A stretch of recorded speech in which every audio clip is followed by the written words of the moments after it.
నా పేరు రమేష్ అండి. నేను ఏజ్ 60 years. నేను డయాబెటిక్ పేషెంట్.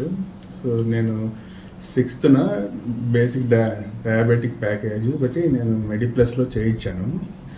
ఆ టెస్టుల్లో నాకు షుగర్ లెవెల్స్ పోస్ట్ నుంచి 450 వచ్చిందని నాకు భయంతో నేను కొద్దిగా రీచెక్ చేయించుకోవడానికి జెన్ హాస్పిటల్కి వచ్చాను.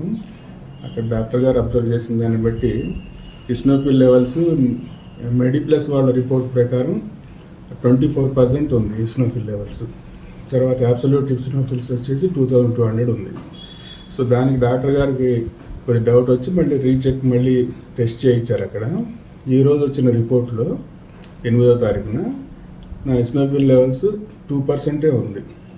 తర్వాత అబ్సల్యూట్ వచ్చి 140 ఉంది. So as per the MedPlus report ప్రకారం వెళ్తే నా డయాగ్నోసిస్ అంతా నా ట్రీట్మెంటే వేరుగా ఉండేది.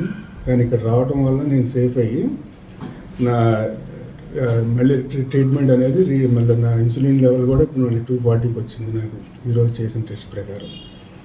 సో అదే మెడిప్లస్ ట్రీట్మెంట్ కానీ నేను కంటిన్యూ చేస్తే నా హెల్త్ ఎంత డిటీరియేట్ అయ్యేది అనేది మీరు అందరూ రీథింక్ చేయండి. దాని ప్రకారంగా మీరు ఎప్పుడు కూడా దాన్నే బేస్ అవ్వకుండా మళ్ళీ ఒకసారి రీచెక్ చేసుకోండి అనేది నా సజెషన్. Thank you. మీకు ఎవిడెన్స్